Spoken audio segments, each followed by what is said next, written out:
Kun kintaat aloitetaan ranteesta, aloituskohdan voi jälkikäteen päätellä siistimmäksi. When you have started your mittens at a cuff, you may want to end the starting point nicely. So this one is a felted one, and here is a mitten that has not yet been washed and felted. Tätä kinnasta ei vielä ole pesty eikä huovutettu. Reuna erottuu tästä tällä tavalla. So this is how it happens.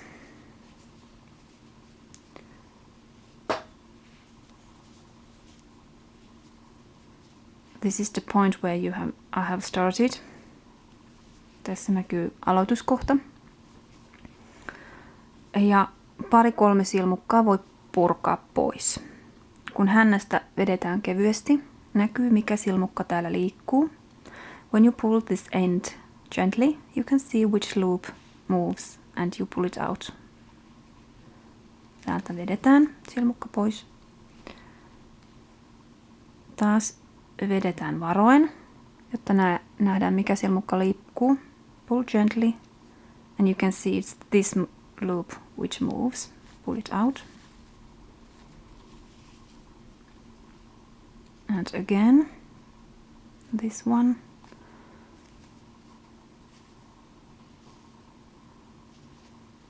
And this one. Tämä liikkuu.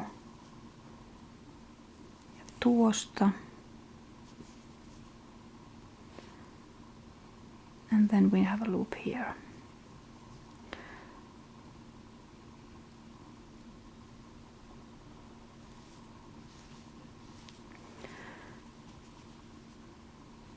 Puretaan 2-3 silmukkaa. We can undo a couple of stitches. And make the last loops a bit larger so that we can lift them onto the thumb. Puretaan 2-3 silmukkaa ja suurennetaan niitä paria viimeistä niin, että ne voidaan nostaa peukalolle. Ja koska tässä on nyt menty väärään suuntaan, työ on tehty tänne suuntaan, mutta me halutaan jatkaa tänne, niin pujotetaan tämä neulalanka täältä alakautta. Because the work was originally done this way and we want to continue this way, so we'll need to push the needle yarn here. Kun reunaa päätellään, se tapahtuu 2 tavalla. Ensinnäkin vedetään silmukat tavallista pienemmiksi ja toisekseen poimitaan vähemmän silmukoita. Jos tästä poimitaan 2 ja 2, voidaan poimia 2 ja 1 ja sitten 1 ja 1 ja lopulta ei poimita takaa yhtään. Poimitaan vain täältä tai sukelletaan vain täältä peukalosilmukan läpi. When we are ending a row, it happens in 2 ways. First of all, we can pull the stitches tighter than usually. And secondly, we can pick up less loops than usually. If we have now picked up 2 and 2, we can pick up 2, but only 1. And then later on 1 and 1. And finally, we don't pick up here at all. We just go down here.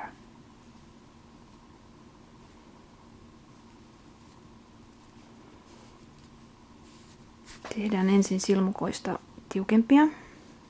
Make the loops first tighter. And I will pick here only 1 this time. Tuolta poimittiin äsken peukalon takaa vain 1. Silmukat ovat kireämpiä. Tällä tavalla voi tehdä 2-3 silmukkaa. I have made the loops now a lot tighter and you can keep going like this for a couple of stitches. I pick here only 1. Poimitaan vain 1. And keep going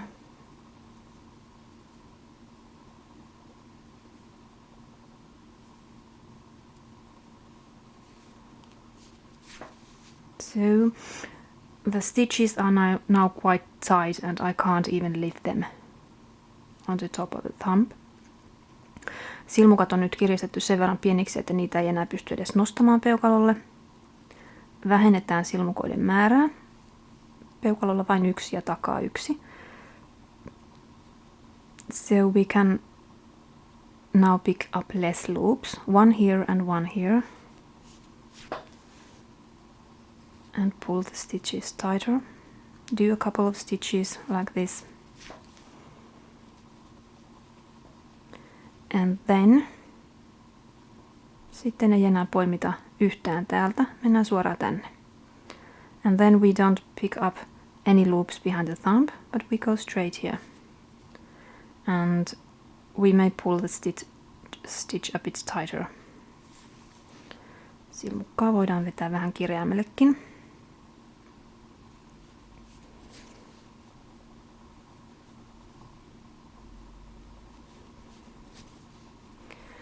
Näitä viimeisiä silmukoita voi kiristää käsin.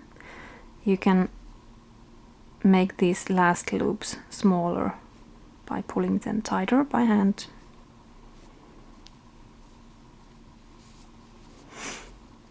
Ja lopuksi voi omella pari pistoa täältä reunan yli. Ja sitten päätellään lanka tänne nurjalle. And finally, at the end, you can simply pull the yarn and make no loop at all. And then hide the yarn at the wrong side, at the reverse side. So it will eventually look something like this. And when you wash and full the mittens, it will look quite nice. Ja sitten pesun jälkeen ja huovutuksen jälkeen, jos lanka on huopuvaa, reuna näyttää aika kivalta.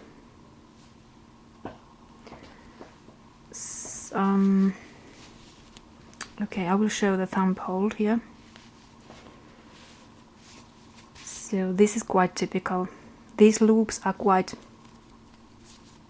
loose, so the holes are quite big too. If I make smaller stitches, smaller gauge, so they usually won't be this big loops. Yleensä kun teen vähän pienempiä silmukoita, vähän tiukempaa käsialaa, näin isoja reikiä ei muodostu. Mutta jos näitä tulee, ne voi parilla pistolla sillä hännällä, joka jätettiin, parsia.